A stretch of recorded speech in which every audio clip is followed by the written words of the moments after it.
Welcome into PrepAquatics.com. I'm Skylar King. As always, you can email me, Skylar@PrepAquatics.com. You can follow me on Twitter @SkylarPrep. First weekend of girls' meets last weekend, and by far the biggest one was the KP Invitational Hinsdale Central. We'll be talking a lot about that. Not a ton to talk about elsewhere. Some decent times put up by Buraconic of Rolling Meadows.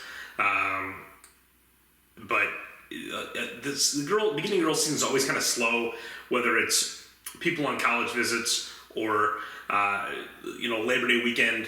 Nobody really swims, and so it really takes until mid-September for the season to really pick up and get going, where you just have consistent week in, week out invitationals, and we can start getting a look at the rest of these top teams. We got to look at a lot of the top teams in the state at this invitational, starting with New Trier. Obviously, my preseason #1 team, and they were really the story from before the meet and all the way through the meet. Before the meet, it was for the fact that their top two swimmers that were supposed to be returning, both as juniors, are not out for the team. That's Tierney Lenahan, last year's co-state backstroke champion, and then Olivia Safrakova. Huge blow to New Trier, obviously, and especially at the state meet level. But New Trier showed that because of the fact that they are the deepest team year in, year out on the girls' side, they could absorb losses like that and still win an invitational against good competition. And there was some serious step-ups by girls on their team. Marin Shimkus steps in for Lenahan as the #1 backstroker. 27-2. Look, she's not going to be as good as Tierney Lenahan, but she doesn't need to be, right? Bolton is back in the fly. She's going to be one of the better flyers in the state throughout the season. 25-2 on Saturday. Really helped separate them in this meet. And, Megan Marquardt, 23 at the end of this relay. She's going to be one of, if not the go-to freestyler for New Trier as the season moves on. And Maddie Orr, 30.2. They obviously had a log jam at breaststroke last year with the transfer in of Papa Nicholas and Escasa and Jania. And now, Maddie Orr is probably going to be that #1 breaststroker, at least for the medley, even if she doesn't swim it individually. And 146.6 is a heck of a time for anybody at any time of year, but especially for a team that knows they have to retool. And we'll see if this is something they can maintain. Were these girls just extra fired up for the opener to show what they could do in the absence of these other two girls? I mean, time will tell, but good signs early here for New Trier with even with losing those top two girls. Hinsdale Central, a really new look lineup, as well. Big senior class that they lost, and now it's you have Burlington Bocas, who's really the only major holdover from the team that got second place. But a very nice freshman class and a transfer of their own. Camille Zinnis, who sat out the swim season last year and transferred from Hinsdale South to Hinsdale Central. 30 flat in the medley. She put up their most impressive freestyle splits of the day as well. 23-3 on the 200 relay. 147.3. For Hinsdale, I mentioned Bocas, she's still their flyer, 26-4, and then two freshmen, Karina Miller, 27-0 in the back. She was 56 as an 8th grader last year, and then Lilia Barber, coach's daughter, 23-7 on the end. I personally, obviously have a soft spot for coach's kids, as I was one myself, and the freshmen in particular. Because you never know. It's their first ever high school meet, even though it was Zinnis' first meet with the Red Devils wasn't her first ever high school meet. They looked totally unfazed and just performed very well for start to finish. And this definitely looks more of a championship meet team. They don't seem to be super deep. They got 4th place at their home invitational behind New Trier, Stevenson, and LT. And but their top swims, stood out, and obviously that's going to be more impactful at championship meets, especially state. To kind of go through this a little quicker, Stevenson third, 147.4, St. Charles North fourth, 148.5. Speaking of lack of depth, St. Charles North is really hurting after their top two. Izzy View, 25.6 in the fly. Tess Stavropoulos, 23.4 in the 50. I mean, this is still arguably going to be the best 1-2 punch in the state. And they need to find the girls to fill in around them. They need to hope to catch lightning in a bottle in the 200 free relay, which they didn't score at all last year. And that's really the biggest difference between St. Charles North right now being a trophy contender and not, is that 200 free relay. Because the relays that View and Stavropoulos are going to be on are going to score. And View and Stavropoulos are going to be good for, at least they should be based on what they return, over 30 points each individually with the new 16-place scoring. View's my state champion in the IM. I think Stavropoulos is going to be in contention to win both the 50 and the 100.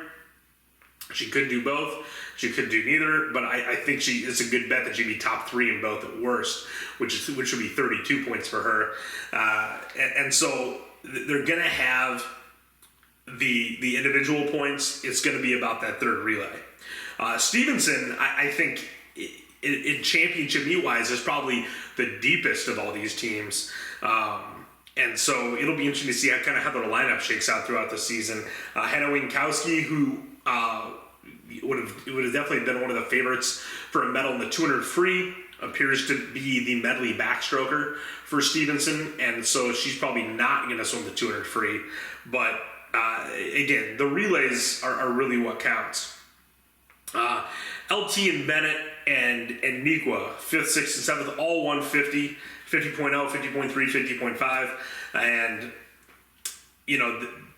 those three relays all are going to be in the scoring discussion. Because, again, it's not very deep. And now it's 16 places, so relays, it used to say, 150, that's not that great. But we've got 4 additional medals to hand out now. And so if you can get in from these better sectionals, you're going to beat probably 25% at least of the sectional champions from these bad down south sectionals, even like a Lincoln Way sectional that only have one qualifier and they don't go the cut. And so it's going to be, if you just qualify, I think in some cases it's going to be harder to qualify than it is to score once you get there. 200 free, St. Charles North was swimming off events with their 2 big guns. Stavropoulos 155.5 wins the 200 free easily. Elizabeth Lehman and Via Barber 57.1, 57.7 respectively. Again, the 200 is very weak. I picked Elizabeth Lehman to score the 200 free before the season. And we'll see based on her younger sister coming in if Via Barber goes more of a 2-5 route. She came to the 100 free last year, and so it's hard to pick these event switches before you really see kind of the lineup laid out at least once. And those are 2 of the, if not the 2 weakest events in the meet, is the 200 free and the 500 free. And so there's definitely going to be some opportunity there just in this kind of invite setting. You go from 55.5. If Stavropoulos, who, in most invite settings is probably going to go 50, 100, that means nobody would have gone better than 157. At a meet like this, that's really shocking to think about. The IM was definitely one of the better races of the day in terms of the depth.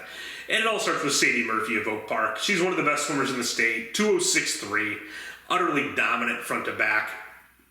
Shay Donovan, 210.0, scored last year as a freshman. Maddie Orr, 210.5. Clara Wang, 211.1. Burlington Bocas, 212.2. Bocas walking with a little bit of a limp, coming off an injury, obviously. She's going to be right in the mix to be top 8 in the IM and potentially win the 500 free at the end of the year if she's fully healthy. And so I'm not that concerned about anything I would see out of Bocas this early in the season. She's a senior. She knows what everything's about at this point. And, she at this point in the season, she's just swimming through things, and she can build herself into better and better performances as the season goes on.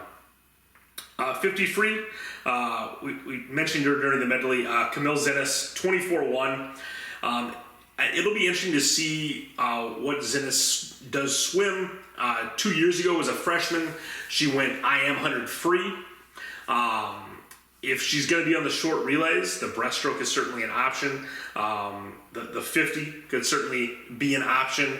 And obviously a lot depends on, I still think it's the move, but coaches around the state are going to have to decide if the expanding to 16 medals makes it more or less, or maybe no impact in terms of the value of loading 3 relays and pulling your best kids out of an individual race. And obviously you're kind of iffy scorers in the past. Maybe you're more like lock scorers now with 33% more opportunity. And so it's something to think about, because it's not just, oh, maybe I've got a 14th place butterflyer, for instance. But if you free up that butterflyer to score those 3 points, and then all those other 3 also get to swim an individual race, if they all get like an average of 11th, let's say, now we're talking about around 20 points for those 4 individual swims. And so for it to be worth it to go that relay, you basically got to be 7th or better. So these are all things that coaches are going to have to do, the math equation that they're going to have to formulate in their head as they work out their lineup as the season goes on. Aria Grossenbach, Stevenson, 24-2, freshman. She's definitely going to make an impact on their relays. Can she score individually? I think she can. Again, the 50 is going to be tough. Definitely one of the tougher events. Maybe she can go 103 relays. The 100 will probably be a little softer, especially with Lenahan out of the picture and Safrakova out of the picture. That's 2 I would even consider top 8 locks that aren't out for the high school team at this point. Audrey Cavalieri and Ella Jean Kelly of LT, 24-5, 5'8", 24-5'9". So LT, in spite of what they lost, Adler, Phillips, they've got a nice little crew for relays again, and they're going to have a really good opportunity to score all 3. In the butterfly, we mentioned her, Bolton, 58-3, 58-4 and 58-6 for Maeve Collins and Lindsay Forbaugh for LT. And so, I mean, this should be a good dual meet, depth invitational team throughout the season. And, if they get a taper, I mean, LT, especially with these new, the new 16 play scoring, I mean, LT is not a team that has a star, but they're a team that has several girls that could nickel and dime some individual points. And so it'll be fascinating to see what they do. A number of other girls broke a minute, which again, I think you have to kind of keep that in mind. 59-2, Joyce Yoon from New Trier. 59-3, Linnea Florin from Stevenson. 59-4 each for Elizabeth Lehman of Hinsdale and Tess Stavropoulos for St. Charles North. 59-5 for Claire Wang from Stevenson. Obviously Stavropoulos swimming off events, but the rest of those girls all, it's got to be in the conversation to score if they end up swimming the fly. Sadie Murphy, 52-3, wins the 100. Aria Grossenbach, 52-7. So 100 much better than her 50 in my opinion, in terms of the competitiveness at the time. 52-8 for Lilia Barber, 53-3 for Maren Shimkus. All potential scores. And Shimkus, I believe, went 57.99 in the back. When New Trier tends to put their best kids in 2 individual races, and so when you hear these times and you hear these girls' names twice, you got to go. There's someone that's probably going to score twice for New Trier. It's there's definitely a higher percentage chance if they're on a different team that they're going to go 3 relays than New Trier historically. Maybe losing their 2 big guns, New Trier is going to be more apt to load 3 relays. That'll be a fascinating thing to see throughout the season, because it's not 1 for 1, but as the invitationals go throughout the season, you're generally going to see what people's mentality is towards those type of meets. The real unfortunate thing is arguably the biggest meet of the year for the rest of the season is Trev Relays, and because of the format, you're not necessarily rewarded to put together your best state meet type lineup, because there's a restriction on seniors and things like that in terms of what level they can swim. The injury didn't matter for Bocas in the 500, 5'11", There's not many girls that she's going to run into throughout the season that can challenge her. And because most of the top 500 swimmers aren't from the top teams. Izzy Bew, 5'12", Joey Dumb, Fenwick, 5'14", and Annika Donovan, 5'14", another Stevenson freshman. Again, Bew not going to swim the 500. Bocas, she was never really challenged. Bew swam it like someone that doesn't swim the 500. 29-1 on the last 50. Beat Bocas by almost 2.5 seconds to make it look close. Bocas ended up winning by 0.8, but it wasn't close until that last 50. 200 relay. Hinsdale Central wins it 136.8. 4-7 for Trina Miller, 4-5 for Lehman, 4-1 for Barber, 3-3, as I mentioned before, for Camille Zinnes. It was tight. They were losing to Stevenson when she took off, and she made up 7-10. Stevenson 137-1. Again, Stevenson, Hinsdale are going to have 3 good relays. LT 38.8, and then New Trier 38.9. Now, this goes back to what we were talking about. Shimkus not in this relay. I told you she's in the backstroke. Going 200 free relay to backstroke shouldn't be a big deal anymore. The break got moved a number of years back. It used to be after the 500 before the relay. Now it's after the relay before the backstroke, because they decided more backstrokers swim that sprint relay than distance swimmers. I don't know if that's true or not, but when you consider the moving of the break and the fact that in the new aquatic center at FMC, you have much more warm down capability than you ever did at Evanston, and especially New Trier, where there wasn't anything at all. So, but this goes back to New Trier not going for 3 relays with their 4 best girls, because we've got a 25-2 leadoff here, 4-6, 4-5, 4-3. And the 25-2 is Bolton.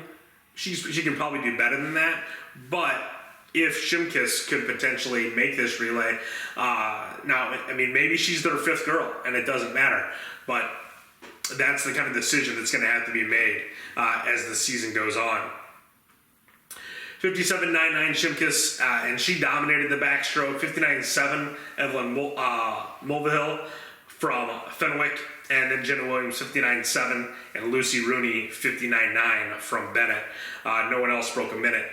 And so, but I still say anyone that's under a minute in the fly or back is probably in the mix for now, until we establish a much bigger list of people that are going faster than that. And obviously, everyone tapers a little different. Maddie Orr, 106.1, wins the breast. Izzy Bew, 106.4. Karova from Stevenson, 106.9. Duffy from Bennett, 107.7. And Panisa, this is going to be a rough one. Piri Yakuve from New Trier, 107.9. So 5 girls under 108. The breaststroke was one of the toughest events, if not the toughest event in the state last year. It looks like it's definitely going to be the strongest of the non-freestyle events again this year. It might be the 50 in the breaststroke, because this was certainly, when you look at the depth, we have another 108.1, that's Nellie Sandor Stevenson. 108.5, Stella Tomlinson from New Trier. 108.6, Lily Moore from New Trier. 108.8, Paige Malinowski from Bennett. So 9 girls under 9. That's way more girls going competitive in-season times than we saw in any other race in this invitational. Hinsdale Central, 332.4, 53.6 for Miller, 53.9 for Lehman, 52.9 for Barber, 51.8 for Camille Zinnes. And so you can see the value that Zinnes brings to these relays. She was the #1 breaststroker. She's the #1 freestyler in both free relays. And so it seems like she's a stone cold lock to go 3 relays. And we'll see some of these other girls. Lehman, obviously, not needed for the medley, so she could go a second individual race. But Barber, Miller, and Zinnes look like good bets to go 3 relays and 1 individual swim. The interesting thing for Miller is going to be what's that going to be. I think the backstroke probably makes the most sense. She didn't get to swim it here. And we obviously talked about that whole break situation. 34.00 for Stevenson, 35.6 for LT, 37.4 for New Trier, Bolton 54.9, and Shimkus 53.9 on the end. So it stands to reason Shimkus could probably make the 200 relay. If we're talking about their 4 best girls, it's just a matter of that if that's what Matt Guy wants to do with his lineup. And we've got a long season to figure that out. But again, New Trier won this meet with their depth, and they're going to win a lot of meets with their depth. But when push comes to shove at the end of the year, it's going to be what can their top end do with the state meet. Ultimately, I think this opens the door up where we're probably looking at a Rosary Stevenson showdown for first place, which, obviously Rosary's won a number of girls' state titles, but Rosary and Stevenson are 2 teams that haven't really been in the state title mix for a number of years. I don't think Stevenson's girls have won a trophy since 2007 when Ashley Wanlund was there. So, it was a team that before the season, I thought that these 2 schools were good bets for trophies, but with New Trier losing their top 2, they look like a showdown for a state title, and I hope we get it. I hope it's a close meet. It was shaping up potentially to be not that close if New Trier was full strength, especially with the improvement of some of the girls that are still there, especially like Shimkus. New Trier probably could have run away with this state title, but it's one of those things where this is going to kind of all balance out. New Trier with their transfers probably took a state title away from Hinsdale last year. Between that and the tragedy that happened with Kendall Pickering a number of years ago, that was probably Hinsdale Central state meet that they could have or should have won if they didn't have terrible luck and New Trier had the best luck. And obviously, this was after Chimney Lenahan has been there. This is a state meet that New Trier looked like they should have been favored for. And now it doesn't look quite that way. Obviously, I haven't seen Rosary yet. We don't know if Rosary picked up a freshman that can bolster their ranks even more, because they're obviously, they are a little thin in terms of, can they go for 3 relays? Is it in their best interest to? Because we know they've got Rentz, who is a lock for double top 8. She's the 2nd best flyer in the state. She basically is just waiting around 3 years for Annika Park to graduate so she can win the butterfly. And with like Lenahan being out of the picture, an interesting move for Rentz is she just goes 50-100 and sees what she can do to try to potentially win 2 races. Or does she do something like 50 free 3 relays? Naraki, we'll see what she looks like during the season, but her IM isn't a slam bang top 8 guarantee. And so if she could go breaststroke 3 relays, Rentz, could go 50 or 100 or butterfly, obviously, and 3 relays. And, the options are there where they kind of have stroke specialists that they could they can make something like that work, and you know, maybe that'll be enough points to pull it off. And Stevenson would have to more nickel and dime their lineup to put those points together, because they're not going to be getting those kind of top three finishes individually as much as we're going to see from Rosary. So it'll be interesting. Obviously, like I said, no meets this weekend. We'll get back at it a week and a half from now when the invitation will fully pick up again. But again, everyone should be partying in Aurora and Lincolnshire, as Rosary and Stevenson should be the biggest benefactors from New Trier taking a step back. But certainly a team like Hinsdale could potentially be in the mix now for the third place trophy with the additions that they've had, and we'll see who else emerges with potential freshmen and other newcomers in these next couple weeks before we do our mid-season predictions in October. As always, you can email me, SkylerPrepAquatics.com. You can find me on Twitter, @SkylerPrep. Enjoy Labor Day. We'll be back next week to preview more invitationals in the middle of September here at PrepAquatics.com.